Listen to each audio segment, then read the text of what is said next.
Fuego Cruzado, donde tarde o temprano todos somos protagonistas.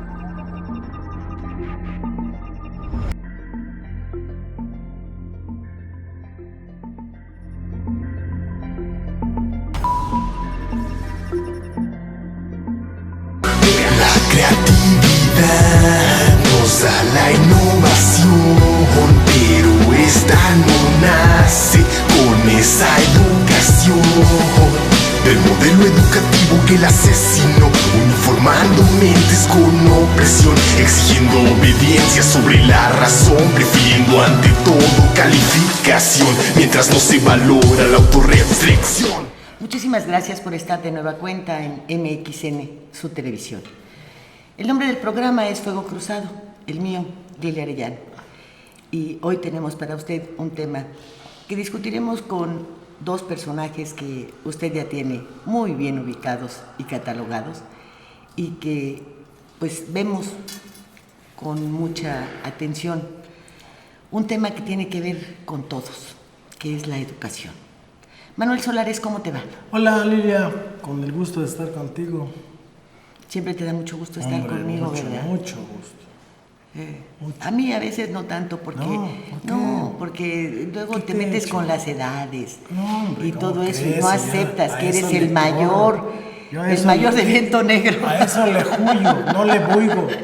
¿Verdad que es el mayor de viento negro? Así decía Andrés Soler, no le buigas. ¿Cómo te va, Alberto Pérez Blas? Muy bien, Lilia, muchas gracias por la invitación. Ya sabes que él llega a Fuego Cruzado perfumado. Sí. Y tú siempre andas rayado. Yo siempre ando rayado, toda la vida. Y hoy me tocó de Rosita Fresita. Rosita Fresita. Para que se vea que soy niña. Bueno, es muy joven, Lilia, de verdad. Bueno, me refería yo al sexo femenino. Todavía no estás Manuel. en la cuarta transformación. ¿Cómo no? ¿Sí? ¿Cómo no? En la cuarta transformación. En la cuarta transformación. Sí. Eso déjalo Hay que para estar a la nosotros. moda. Hay que estar a la moda. Porque me doy cuenta que conforme avanzan los días, las semanas, los meses, pues de repente como que hago más tonterías que cuando era joven. Entonces sí pertenezco a la cuarta generación, indiscutiblemente. Con pleno derecho. O sea, sí, estoy llenando todos los requisitos para estar en ese... Si haces eso, sí. ¿Verdad que sí? Entonces, porque visto a la larga se supone que todo lo que has vivido tendría que ser una experiencia que te diera madurez, que te hiciera cometer menos errores. Pero cuando esto no sucede, estás en la cuarta transformación. Así es. ¿Verdad? Efectivamente. De manera personal. Así es. Por eso la entendemos y la entendemos bien. Aunque lo que yo no logro entender bien es cómo se puede hablar de construir 100 universidades, las Benito Juárez, que es la promesa hecha por Andrés Manuel López Obrador, cuando no solucionamos el problema de las primarias. Exacto. Cuando tenemos primarias sin bebederos, sin patios ya de juego para practicar un deporte, sin maestros que enseñen el deporte, sin baños. Pero te digo otra cosa, nunca han tenido baños para los maestros. No, jamás. Entonces, los maestros son adultos, seres humanos, etcétera, que pueden tener infecciones. Claro. Y que al utilizar los mismos sanitarios de los niños, ¿verdad? Pues se hacen las cadenas. No, y tienen preferencias de un tipo o de otro, ¿no? Así es. Y no hay baños para ellos. No. Y cuando están ausentes los desayunos escolares, cuando pretendemos una rendición de los chamacos, que con el estómago vacío no se puede, y no todos los que asisten a las escuelas públicas llegan desayunados, o cenaron algo en su casa, y frente a eso, pues el aprendizaje no entra, ¿verdad? Porque ya no es que la letra con sangre entra, ahora tiene que entrar pues acompañada de lechitas, de una manzana, de un plátano, de algo. Entonces hemos visto cómo se fue deformando lo de los desayunos escolares hasta convertirlo en un negocio reprobable, indignante, perverso, como lo hicieron en el Estado de México criminal, con las galletas estas. Pero también vemos la situación política, el aprovechamiento de grupos como la CENTE, como el propio CENTE, como otros que pretenderán también hacer su sindicato ahora con la reforma esta que permite que haya los sindicatos que los trabajadores quieran y que convierte en todavía más problemático la situación educativa. Entonces hablas de universidades y no tienes ni siquiera el kinder o lo que antecede pues a la educación primaria puesta en marcha. De eso no hay. No hay ya kinders en la Ciudad de México públicos. No hay, ni uno solo. Bien, en secundaria estamos por las mismas. Las preparatorias, los CECITES, los bachilleres, toda esta serie de planteles de educación media superior que también adolecen de todo. Y luego un pase automático a la universidad, sea cual sea tu preparación arrastrada de todo esto, ¿no? Sí. Entonces, ¿qué clase de futuro estamos construyendo? ¿No? Pero esas son las preguntas que nos hacemos todos. Pero el fondo político, ¿cuál es, Alberto Pérez Blas? ¿Qué hay? Porque estos movimientos de la CENTE, el secuestro que hicieron de la Cámara de Diputados, el hecho de que su actuación sea de delincuentes y no, la autoridad no está dispuesta a levantar un solo dedo para poner orden, porque pues lo dijimos en el programa, ya lo repetimos 2 o 3 veces, bueno, esto de que primero vamos a liberar, fíjate, a liberar, ya solamente la expresión te lo dice todo, a las mujeres, y luego vamos a liberar a los discapacitados, y luego vamos a liberar a los de la tercera edad, y horas ya después pues abrimos las puertas.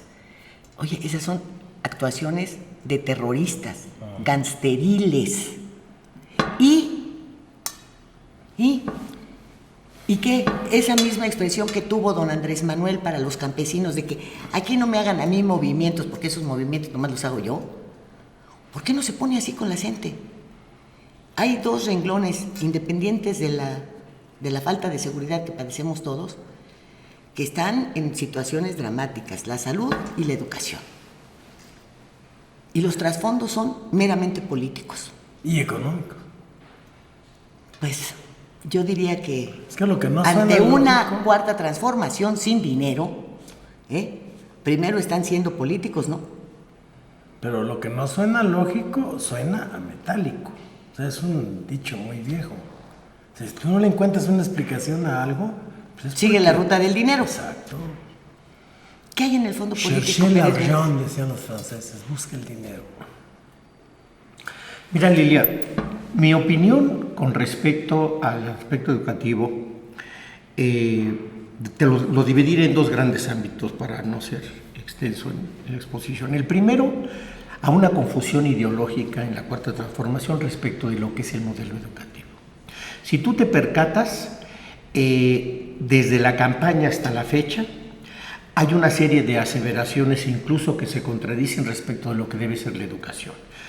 Hay expresiones de cintillo como la educación debe de ser democrática y para todos.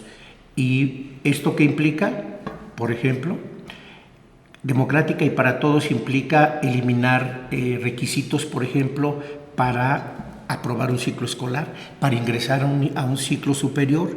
Implica que las universidades cambien todo ese esquema de evaluación que las mantiene en un nivel de evaluación internacional para poder cumplir esta aseveración que no es otra cosa más que una expresión meramente propagandista. Pero por el otro lado, tenemos otras confusiones, y las confusiones son, por ejemplo, aseveraciones que se han hecho, que a mi juicio me parecen muy graves, cuando se dice el problema de la educación en México no es incidir en su calidad, sino es incidir en la capacidad que tenga de darle atención a todos. La cobertura, ¿no? Para arriba. A todos. Y entonces vienen diseños de políticas públicas, entre comillas, como decir, vamos a crear de un plumazo 100 universidades, 100, como si crear planta docente infraestructura, laboratorios, centros de investigación, difusión de la cultura, porque eso es lo que implica una universidad, ¿verdad? No es nada más un saloncito para dar una clase. No, ¿sí? Y la aprobación para las diferentes facultades. Y todo esto como si fuese una cuestión de voluntarismo, ¿no?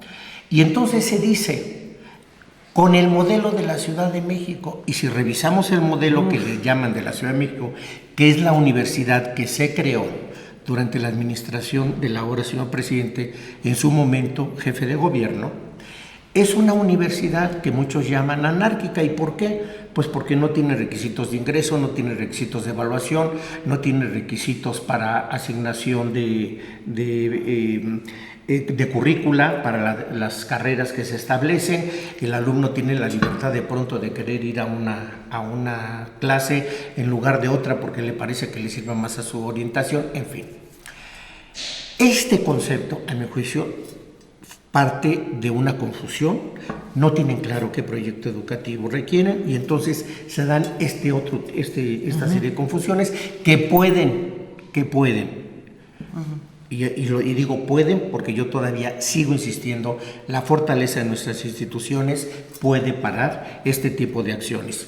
Pueden lastimar lo poco que tenemos, que incluso tiene prestigio internacional. Estoy hablando de la Universidad Nacional Autónoma de México, estoy hablando del Instituto Politécnico Nacional, estoy hablando de universidades autónomas en los estados que tienen un gran prestigio, no digo que todas, muchas tienen un gran prestigio. Estoy hablando de centros de investigación de excelencia, como son los centros de investigación en el propio sistema de salud, y lo vinculo con lo educativo, porque ahí es donde se forman los especialistas de este país, lo vinculo con el CINVESTAD, en fin. Toda esta estructura educativa importante que ha merecido reconocimiento internacional, a mi juicio, va a enfrentar una embestida producto de esta confusión. Esa es en la parte que yo le llamaría ideológica política.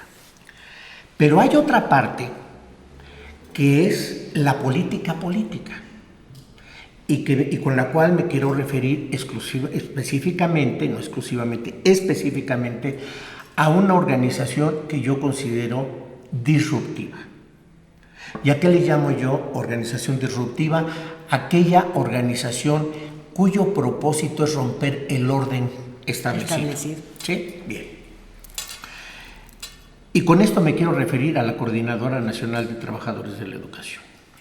Es un organismo que de origen es disidente del magisterio del Sindicato Nacional de Trabajadores de la Educación. Se gesta en el Valle de México, ¿no? Pero fíjate que con qué agudeza se inscriben en un marco de ser oposición al CENTE, ¿verdad? Bueno, pero se quedan con las cuotas de los maestros. O sea, no es una oposición clara, abierta, sin los tintes del dinero, porque ellos siguen recibiendo todas las cuotas como si siguieran siendo parte del CENTE. Es que ahí Lilia, hay una dicotomía en lo que conocemos como Coordinadora Nacional de Trabajadores de la Educación. Su origen es disidente del CENTE. En la medida que van ganando membresía, llegan a ganar secciones del CENTE. O sea, en las votaciones llegan a ganar la representación sindical formal, como es en el caso del Distrito Federal, como es el caso de Oaxaca, de Michoacán, ¿no? En fin, de Guerrero. De parte de Guerrero. Cuando ganan la titularidad, entonces se manifiestan como CENTE institucionalmente. Y cuando no tienen esa mayoría, entonces manejan como movimiento opositor. Bueno, y de esa manera tienen presencia en 23 estados de la República. Pero ¿cuál es el problema, a mi juicio, con esta organización? No obstante esta forma de actuar en términos políticos, es su naturaleza. Es una organización cuyo instrumento de lucha no es el debate, ni son las ideas. Es la presión y la violencia. De esa manera han logrado imponerse en las áreas en donde ahora tienen el control institucional, que son las que ya mencionamos. Pero también a través de ese mecanismo es como han logrado imponerse en lugares en donde no lo son. Y quiero recordar en esta mesa y a quienes nos hacen favor de darnos su atención, las escenas que vimos en los medios de comunicación cuando en el sexenio pasado se estaba dando la lucha con la famosa reforma educativa, ¿verdad? En donde de manera violenta llegaban a cerrar las escuelas, en donde no tenían mayoría, y la mayoría de los maestros decían, sí queremos dar clase. Y llegaban y la cerraban con violencia. Pero no solamente eso. Ustedes recordarán también que como un mecanismo para identificar a los maestros que no participaban con ellos era teñirles el pelo o cortárselos.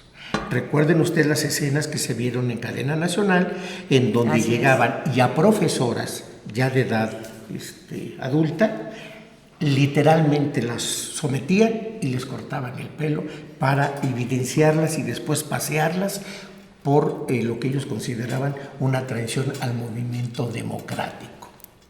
Muy bien. Fíjate cómo se van sumando las acciones gangsteriles y la autoridad no hace nada. Nada. Pero vamos todavía con algo que a mi juicio es más preocupante. ¿De dónde obtuvo esta coordinadora con estas características la fortaleza que tiene? La tuvo a través de la corrupción, por la venta de plazas, por la compra de las promociones, dado que ellos controlaban en los estados en que ya eran institución, como era Oaxaca, controlaban el Instituto de Educación Estatal. O sea, a la vez que eran sindicato, eran autoridad. Entonces no había profesor que tuviera una disidencia con ellos, que no sufriera las consecuencias de ser expulsado de su lugar de trabajo, no promovido en los sistemas escalafonarios, o lo que es peor, que no pudiera ingresar al sistema, no obstante haber egresado de una normal. O sea, lo mismo que dio origen a su disidencia en relación al CENTE. Exactamente. Lo mismo, nada más que peor todavía. Pero ellos lo reproducen con una violencia sistemática y con grupos entrenados para ejercer esa violencia hacia sus propios compañeros, los profesores, y hacia cualquier institución a la que quieren amedrentar. En este contexto, y para no extenderme, Lilia, te diría, ese contexto que tenemos de coordinadora es la organización que más reuniones ha tenido con el presidente Andrés Manuel en este proceso. La que más ha tenido de manera personal y directa. Totalmente. 2. La única que ha llegado a acuerdos específicos con el presidente, que después se ordena a la legislatura que los haga ley. A la Cámara Federal. Así es, a la Cámara Federal que los haga ley. Es la única organización que ha salido de un acuerdo con el presidente en donde se declaran victoriosos y aún así llegan y secuestran a la Cámara de Diputados. Después de salir con el presidente, no se dieron ni 24 horas. Sí. ¿Qué demuestra esto? Lo que demuestra es que esta organización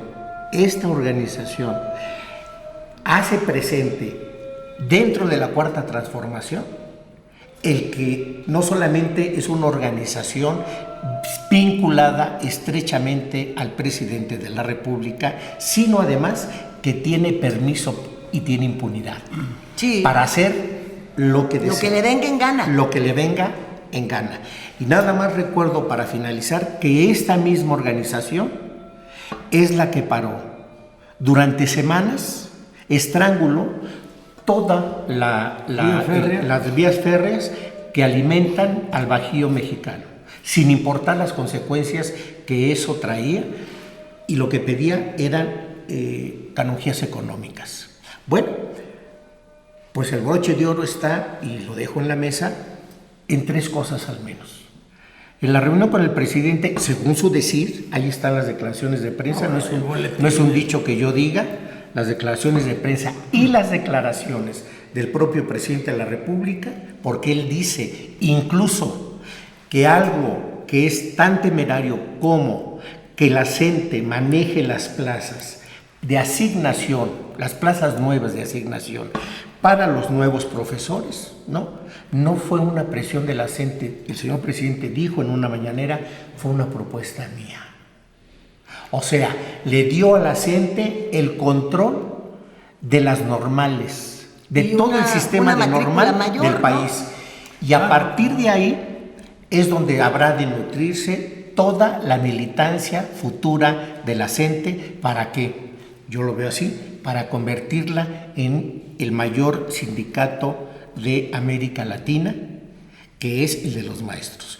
En esta dinámica que el presidente ha asumido con la CENTE, lamentablemente, y que van a respaldar los diputados con las leyes secundarias que están por aprobarse, le han dado a la CENTE la encomienda de convertirse en la titular sindical de los maestros de México y por tanto la organización sindical más importante de Latinoamérica. Sí, fíjate claro. que sí. Lo fue el CENTE, lo sería la CENTE ahora. Abonando lo que dice Beto, porque a mí no me queda ninguna duda que frente a ese panorama, el CENTE, el sindicato oficial, entre comillas, pues está totalmente desmoronado y totalmente filtrado, porque aparte de todas las tonterías que han cometido sus dirigentes espurios, empezando por los jalisquillos, estos de Díaz de la Torre y el coahuilense Cepeda y todos ellos, pues realmente lo que van a hacer los maestros es jalar hacia Puerto Seguro, y el Puerto Seguro va a ser la CENTE.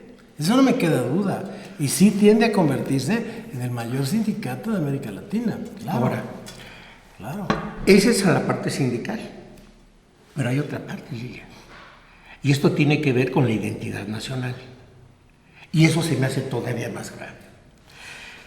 La Coordinadora Nacional de Trabajadores de la Educación están sus declaraciones públicas en diversos periódicos, en una conferencia de prensa inclusive que la sección 18 dio específicamente para este tema, en donde nos anunció a los mexicanos que la CENTE tiene su propio programa educativo. Lo comentamos en sí, ¿cómo muchas no? veces. Recuerde que es un tema que hemos venido tratando y del cual dijimos en los programas de la televisora que esperábamos una respuesta clara, contundente de la Secretaría de Educación Pública diciendo: no, señores, esto corresponde a un mandato constitucional, ustedes no pueden traer un programa particular para formar a los niños bajo su perspectiva. No, y pueden participar en la mesa de discusión para conformar ese programa. Así es.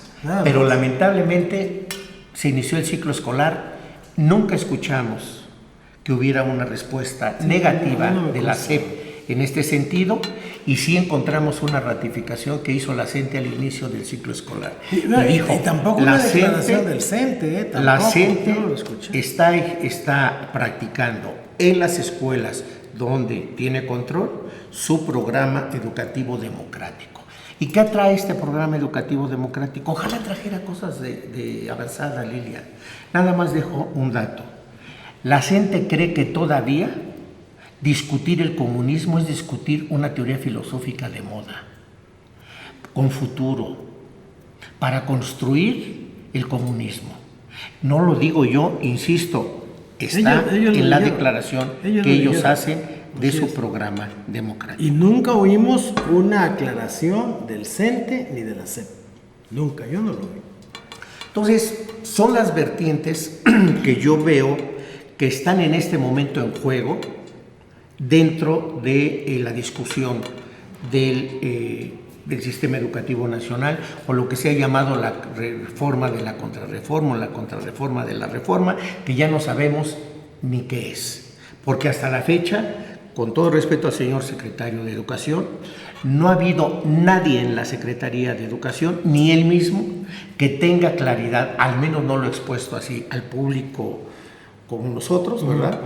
De qué es lo que busca la Secretaría de Educación Pública con la famosa reforma. Y dos, cuál es el modelo pedagógico al que vamos. Y nada más les recuerdo un dicho del secretario de Educación cuando dijo: bueno, el hecho que en la primaria los niños no aprueben, o no pasa nada. O sea, entonces, a ver, ya no va a haber evaluación, sí va a haber evaluación. Todas estas confusiones, sin embargo, tienen un referente, Lilia. Y el referente es que este gobierno, que trae la Cuarta Transformación, le bajó el presupuesto al sector educativo, lo que no hicieron los gobiernos neoliberales. Y ahora que tenemos la obligatoriedad de todo lo que es la educación básica, esta educación sufrió un menoscabo del 14% de su presupuesto. La Entonces básica. dice uno, la básica. Nada más estoy hablando de uno porque si no me llevaría el programa. También. Pero sí digo una cosa, estos hechos concretos, porque ahí están las cifras, en el programa que se mandó de presupuesto, ¿no?, demuestran en los hechos la confusión. De nueva cuenta, que ves con lo que empecé, la confusión ideológica. Y si a eso le sumas la asfixiada que le están dando a las universidades y a la educación media superior, completa. No, pero te digo que no puedes estar hablando de la creación de 100 universidades cuando no terminas de la educación básica. A menos es que absurdo. quieras formar 100 institutos patrulla, y ni así. Y ni así. Bueno, hay escuchando todo lo que nos has dicho. A ver, ¿no hubo una desincorporación del magisterio cuando el CENTE? ¿No se generó ya a nivel estatal las responsabilidades del magisterio? Es que esta reforma ya la regresó, ya volvió a centralizar. Sí. La nómina ya volvió a centralizar, lo administrativo. Sí, tú hablas del programa aquel famoso del 92, ¿no? Que era un golpe de Estado al CENTE, pues claro, eso era, ¿no? Sí. Era, y a la SEP. Porque la SEP se quedó sin materia. Su desincorporación. Bueno, entonces, lo regresan ahora, sin fines suficientemente claros, más que el de hacer crecer a otra organización sindical, con los mismos acrecentados los defectos del CENTE, sí. Que estamos, bueno, el propio secretario de Educación declaró que no se había frenado la venta de plazas. ¿Por qué? Porque es una práctica que sigue la CENTE, ¿verdad? Y es el mismo acomodo de la venta y de las suplencias y de los directores que pueden tener hasta 2 o 3 escuelas y le pagan a un tercero porque vaya y le dan una parte de su sueldo, en fin. Luego nos tocas el tema de que ven el comunismo como una ideología de moda. Fíjense ustedes que con mucha preocupación vemos ahora otra división y ahora en la educación, lo que enseñan las escuelas públicas y lo que enseñan las escuelas privadas. Para las escuelas privadas, por ejemplo, Porfirio Díaz es un héroe. Lo es porque fue el que trajo el desarrollo del país. Y te hablan lindezas de Porfirio Díaz, y cuando tú les hablas de su autoritarismo, de todo, tienen la justificación de ello. En las escuelas públicas no existe este personaje. Si bien la historia no puede ser puntual porque normalmente le escriben quienes triunfan, ¿verdad? No los perdedores. Todavía te encuentras con que si debemos o no considerar a Cristóbal Colón un héroe. Entonces te das cuenta que la forma, el criterio de enseñanza entre las escuelas privadas y las públicas se está abriendo otra zanja, de quienes tienen una historia y de quienes tienen otra. Y te da una tristeza terrible porque entonces ni siquiera hemos sido capaces, en 500 y pico de años, de manejar una historia, y una historia sobre las referencias que se tienen. En las escuelas privadas consideran una gran cobardía por parte de nuestros ancestros indígenas el no haber combatido debidamente la conquista, ¿verdad? Pero que al mismo tiempo están muy satisfechos de ello, porque si no, no seríamos blancos, no estaríamos güeritos. Entonces, al tiempo que dicen, no, es que eran cobardes, porque ellos eran muchos, y los que llegaron no eran tantos. No, pues sí, pero es que los concebían como dioses. Pues sí, pero pues porque también estaban mal de la cabeza. O sea, pero pues qué bueno, porque finalmente estamos blanquitos. Y las escuelas públicas te enseñan otra cosa. Y luego cuando ves que en los libros de texto, a estas alturas, a un año, aparece López Obrador. Pero una forma que aparece. ¿Cómo qué? ¿Cómo qué? Bueno, es que, con todo respeto para... ¿Dónde están los libros de texto que te hablen de una historia que se imparta de manera general? Porque es la historia de tu país. No importa si tienes dinero o no lo tienes, si fuiste a una escuela privada o una pública. Por lo menos en las bases, que son la primaria y la secundaria, debes tener una historia que sea la única Así como te Sí, hablan la de... que te da identidad nacional, ¿no? Sí, la que te hace ser mexicano, ser de sentir mexicano. el orgullo de serlo. Así es. Entonces, vamos al corte primero, ¿les parece? Sí, muy bien. Oye.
Un gobierno atento, moderno, transparente, honesto y eficiente será posible con el Plan Municipal de Desarrollo 2016-2018.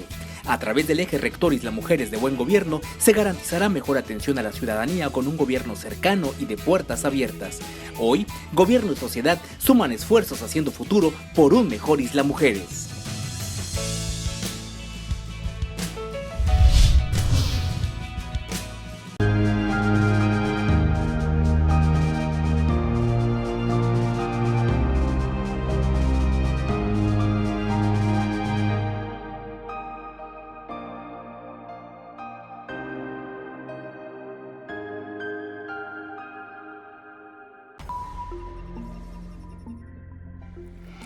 Y siguiendo con este tema que tiene que ver con todos, a mí me extraña mucho que los padres de familia no tengamos o no nos demos ese tiempo, porque por cada maestro hay 80 padres de familia o 60, ¿sí?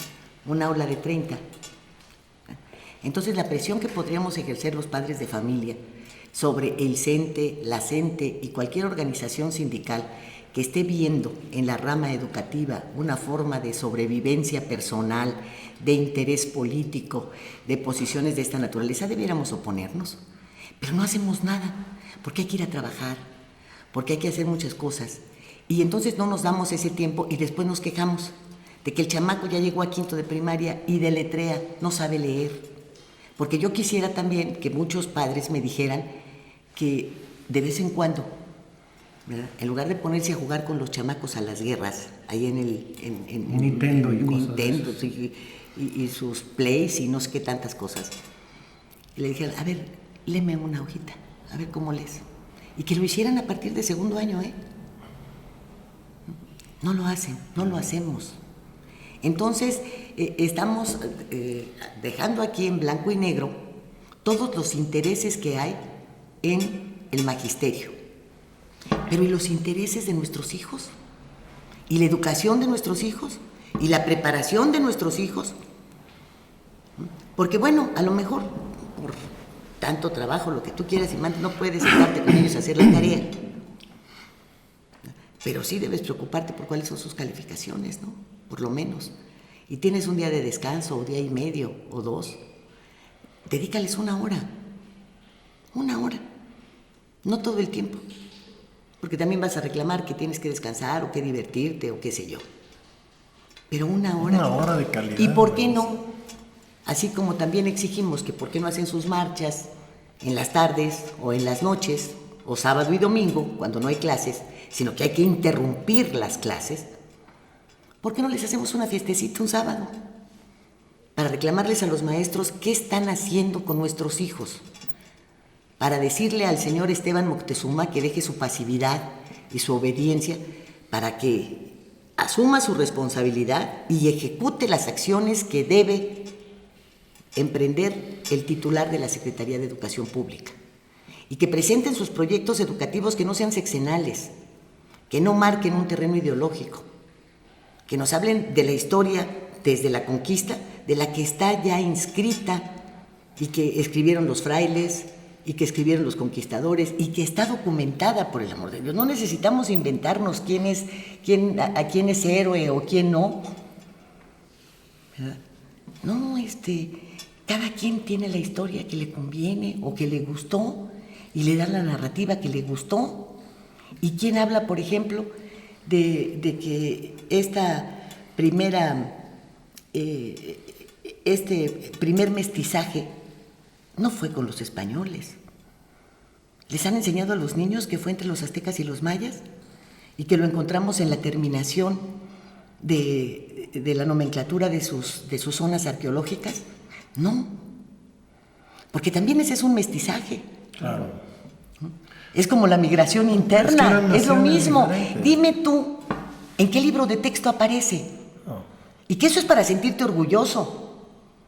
Porque de repente nos quedamos con el ojo cuadrado cuando nos dicen, no, bueno, pues es que... Y esto fue a raíz de la llegada y de los escándalos de los africanos a Chiapas, que empezaron a decir, y ya sacaron hasta los anuncios, de que tenemos sangre africana. La tercera parte. ¿Verdad? Entonces, pero antes no lo dijeron, nunca. Tal parece que fuera de vergüenza. Entonces, así pues los de Veracruz, pues están así...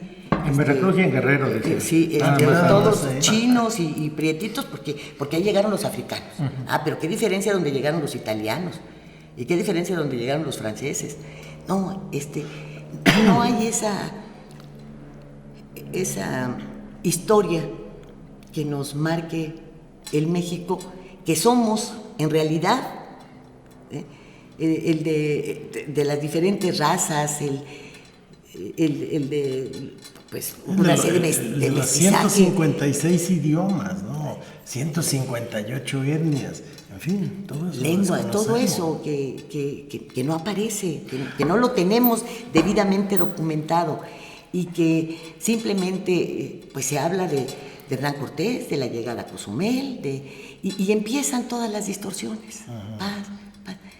Los chamacos no saben ahora del árbol de la noche triste, por ejemplo. Eso salió de los libros de texto. Sí, ¿verdad? Y entonces, ¿qué queda? ¿Qué queda?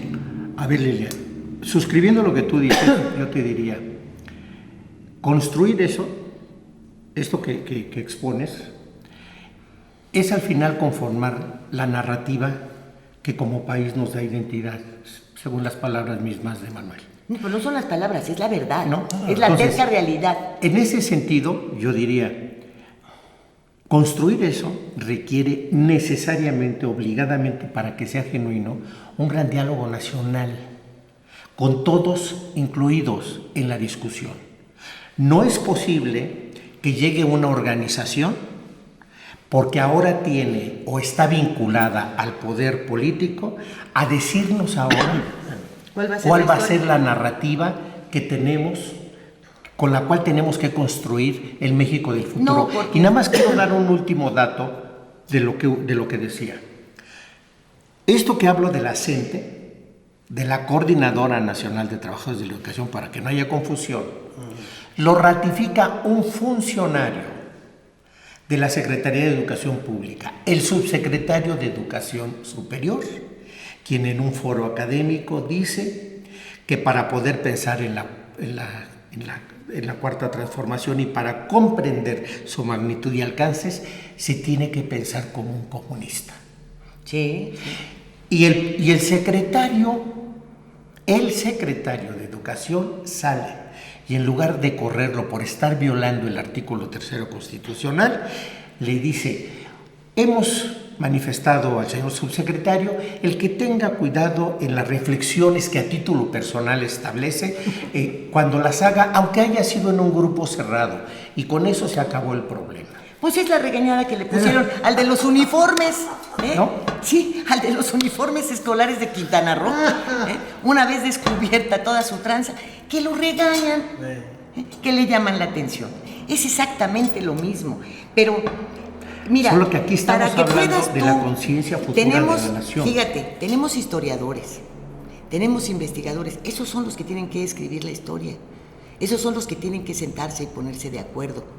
para sacar una historia que esté basada en la realidad, no en el juicio ni en la simpatía que cada uno puede tener por determinado grupo, sino qué es lo que verdaderamente sucedió, cómo sucedió, y eso tiene que ser el aprendizaje en todas las escuelas. Pero para eso no tiene que intervenir un solo político, ni siquiera un maestro, porque al final el maestro lo que puede enseñar es lo que le enseñaron en la normal, y la normal está igual de disparatada, las normales, en cuanto a la enseñanza de la historia, y si te vas a las normales rurales, bueno, pues te van a hablar del Che Guevara, ¿verdad? Y si te vas a las normales urbanas, bueno, pues o a las privadas, pues ya te hablan de otros conceptos, en fin. La historia tiene que ser la misma. Ahora, tiene que ser obligatorio que cada estado tenga su libro de texto, porque en ese libro de texto te va a narrar la historia de ese estado. Cada estado tiene sus propios héroes, la gente que les ayudó a construir su autonomía, la que peleó por los derechos, la que participó en la revolución, la historia de sus antecedentes culturales, todo. En sus propias dinámicas sociales. Eso tiene que ser un libro de texto que entreguen los estados de manera obligada y que tendrían que hacer, fíjate, lo pueden hacer en caricatura para los chamacos que van en kinder, ¿no? Hasta segundo de primaria puede ser válido que lo hagan en forma de cómics, para que los niños vayan aprendiendo. Y conforme va subiendo el grado, pues la historia se va profundizando y te va llevando a los temas que son más importantes para esa entidad, hasta terminar secundaria. Pero no lo hacen. Eso ayudaría a que elimináramos cuando se dan acciones que unos califican de hechas con patriotismo y otras de patrioteros. Porque eso nace de la historia que conoces de tu país. No nace de otra cosa ese término, de cómo la catalogas y por qué unas acciones son patriotas y otras son de patrioteros. Y tenemos entonces... Y hay estados que tienen como héroes a otros que tienen como villanos, en los estados limítrofes. Oye, me estaba acordando ahorita de un héroe neolonés que tiene una estatua muy grande ahí en la macroplaza. Y era un traidor, para los tamaulipecos es un traidor, pero los neoloneses es un héroe. No me puedo acordar como... Videgaray, no. No, bueno, eso no, ese es héroe nacional también. Es que se parecen mucho los apellidos. Bueno, es un cuate que expulsó a Juárez de Nuevo León. Pero cada estado tiene su historia, sí, tiene su narrativa, tiene sus héroes. Sí.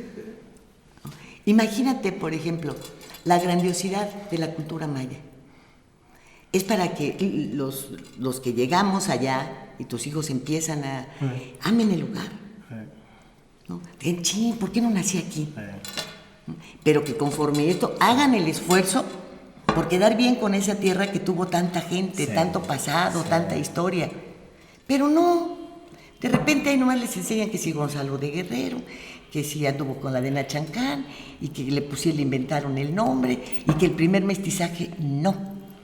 El primer mestizaje está en Chichén Itzá. Está en las terminaciones náhuatl que tienen los centros ceremoniales de los mayas.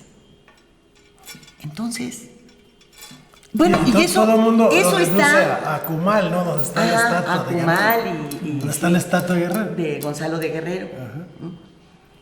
Y te quedas, bueno, y ya está la ignorancia de los maestros, que recuerdo perfecto cuando llega uno de mis nietos y empieza esta narrativa. Y le digo, sí, fíjate, y se continúa así, tal y tal. Ya les termino de platicar. Y llega al día siguiente y le dice a su maestro, oiga, fíjese que de lo que nos platicó ayer, resulta que tal y tal y tal y tal. Ah, pues que lo expulsa de la clase. Ah, qué cabrón. Él tenía otros datos, Ajá. por un lado, pues sí. Y por el otro no le gustó que el chamaco supiera más que él. Entonces, ese libro tiene que existir. Tienen que decirle cuál es la grandeza de Quintana Roo, cuál es la grandeza de los yucatecos, por qué inclusive se conforma esto que llaman la casta divina, ¿verdad? Y que a unos dicen, no, pues fueron los yucatecos traidores, los que se entregaron a la conquista, ¿no? Esos no hicieron nada. Y no es así. Tampoco es así de radical. esa historia que hable de los libaneses en Yucatán, de su llegada y de la puesta en marcha del Habanero, porque ahí nació el Habanero. Entonces, hay anécdotas, hay historia, hay muchas cosas que cada entidad tendría que revelar. Los estados del centro del país son fundamentales para la historia de México, para todas sus etapas, para las de las 3 transformaciones, ¿verdad? ¿Y qué? ¿Y qué? Y de repente, pues nos sentimos muy orgullosos de las cabezas olmecas, de los gigantes de Tula. Pero, ¿y? Es una visión de viajero, coincide. Oye, en nuestras primarias hablábamos de los chichimecas, de los olmecas, de los aztecas, de quienes eran los sanguinarios. Bueno, en nuestros tiempos no se usaba la palabra naco. No. Decías, este es totonaca. En fin, toda esta grandeza histórica no la tenemos. Y esa es la parte más que puede, de alguna manera, unir a los mexicanos. Y que solamente un grito logra esta unidad. Que participe la gente en sus casas, en sus residencias o vaya directamente al Zócalo. Y es lo único, y que si es el cumpleaños de Porfirio Díaz o no, y que si la cena o no, o que si pues esto está como que si la Virgen María concibió virgen o no, ¿verdad? Pues ya cada quien cree lo que quiere. El chiste está que hay un ser supremo y por el otro lado que hay un grito de independencia, que no fue tal tampoco, ¿verdad? Si nos atenemos históricamente a ello, pero que puede ser escrito con la verdad.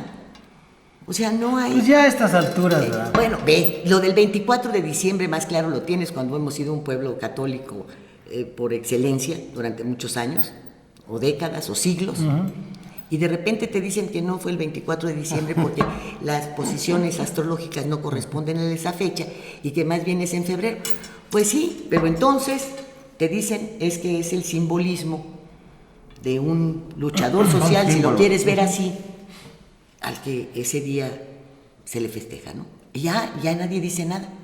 Si nació o no nació ya no te importa. El 24 de diciembre, el 25 es la Navidad y se acabó. Es que al final lo que conmemoras son los símbolos, la representación, lo que te significa. Pero y eso es lo que pasa con el grito. Eso no te aleja con la verdad, de la verdad. No te aleja. Ya hay fechas que se sitúan, y lo podrías haber cambiado, pero lo tendrías que haber hecho hace muchos años. Después de tanto tiempo, pues las costumbres prevalecen. Se acaba el amor y no la costumbre, dicen. Eso. Imagínate. Entonces, yo creo que como padres de familia también tenemos una responsabilidad, señores. Y es que por cada chamaco hay 2.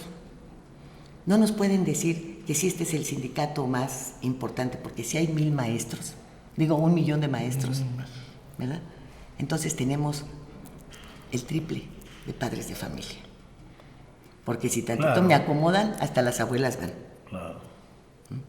Entonces, yo creo que si pretenden hacer crecer sus sindicatos, la autoridad debe tener presente, primero, la enseñanza, con la verdad, laica, que eso también es muy importante, porque así como de adultos van a tener que decidir por qué partido votar, pero con bases de conocimiento de su país, de la historia de su país, pues también van a poder escoger su religión, como van a poder escoger al marido o al esposo o a la pareja, o hasta qué práctica sexual van a tener. Entonces, si queremos hacer adultos responsables, los tenemos que hacer desde abajo, desde los cimientos. Ningún edificio soporta pisos si no tiene buen cimiento. Bueno, Lilia, ¿Cómo llegas a la universidad? Solamente que yo te diría que la preservación de este tipo de valores se está enfrentando a una maquinaria violenta, una maquinaria que solamente podría ser parada con la fuerza del Estado. Y la maquinaria violenta a la que me refiero es la CENTE, la Coordinadora Nacional de Trabajadores de la Educación. Y la única forma de pararla es con la fuerza institucional del Estado. Porque ¿qué sucede con los padres de familia? Ahí están los ejemplos que nos dieron cuando se oponían a que les cerraran las escuelas. Eran golpeados, sus hijos expulsados. Y de esto está documentado absolutamente por los medios de comunicación. Y como ellos controlaban también a las autoridades educativas del Estado en cuestión, no pasó nada, los niños tuvieron que ser reacomodados en otras escuelas porque los señores determinaron expulsarlos por la falta de colaboración de los padres. Porque aquí, y quiero nada más recordar esto, que es otra de las acciones que creo que no se están midiendo las consecuencias. A esta maquinaria violenta que tiene el control del personal, que tiene el control de los alumnos, por tanto, y que tiene el control de la administración de las escuelas, es a la que se le va a dar el recurso en efectivo, comillas, para hacer las mejoras en este programa de mejoramiento de los espacios escolares. O sea, para que nos quede claro, se le da el personal humano para que amplíe su base. 2, se le mantiene el presupuesto para que tenga recursos para sus movilizaciones, para su actividad política. Y tercero, se le devuelve el control administrativo de la educación en los estados donde es mayoría y en los que seguramente lo será en muy poquito tiempo, para conformar el nuevo sindicato de la educación en México. Esta es la base operativa del CENTE, de la coordinadora de la CENTE para los procesos electorales que vienen, y esta es la nueva base operativa que tiene la Cuarta Transformación. Y para colmo es al grupo de maestros cuyas capacidades y preparación desconocemos totalmente, les entregan el programa educativo. Peor no podemos estar, Peor no podemos estar. Ya, imagínate si a estos son a los que se los entregan, fuera de investigadores, de pedagogos, de todos los que tienen que intervenir. Si se quiere hacer un proyecto educativo serio y se quedan fuera y los dejas en manos de los rijosos estos, pues bueno. Y ahora todas estas canonjías, lo acabas de decir muy claro, ¿a cambio de qué? ¿En dónde se instalan las urnas? En las escuelas. Pero ellos no están preparados para defender el voto, de nadie. Mira, cada maestro, como en el pasado lo fue cada púlpito, tienen injerencia en las votaciones. Cada iglesia tiene su sacristía. Ahora, ¿alguna vez hemos visto pelear a estos maestros porque construyan baños en las escuelas? ¿Los hemos visto salir a reclamar algo? Bueno, por su propio material didáctico, por la entrega de tablets y de no sé qué, invisibles. ¿Pero para qué? Si ni van a dar clase, ¿para qué lo quieren el material? ¿Los hemos visto? No, para nada. Yo no sé de dónde, porque estos no lo tienen, de dónde surgió esta aseveración, además con bases, porque lo veíamos, de que el magisterio, ser maestro era un apostolado. Sentías respeto por los maestros. ¿Por qué han permitido que los tuteen? Pues porque no valen nada. Que los chamacos les falten al respeto. Pues, ¿qué importa? Ahora, ellos reclaman, y hay cosas en las que yo estoy totalmente de acuerdo, que debieran darles, por ejemplo, una etapa de retiro, porque hay quienes están enfrentando 40 chamacos. Ajá. Y si tú en la casa no aguantas 3, imagínate 40 que no son tuyos. Entonces deben buscar la salud mental de los maestros, que ellos tengan un retiro en el que se sientan a gusto, solos, rodeados de adultos también, para limpiarse de las tensiones de tanto tiempo de estar batallando con todos estos chamacos. Hay que devolverles la facultad de corrección, de que tengan una buena escritura, de que cuiden sus cuadernos, de que los libros de texto se cuiden para que puedan ser reciclables, no que son millones y millones y millones. Ese es otro negociote, como las láminas de cartón. Cuando a mí me hacían que regresara a mis libros de primaria sin una arruga. ¿Por qué era el forro?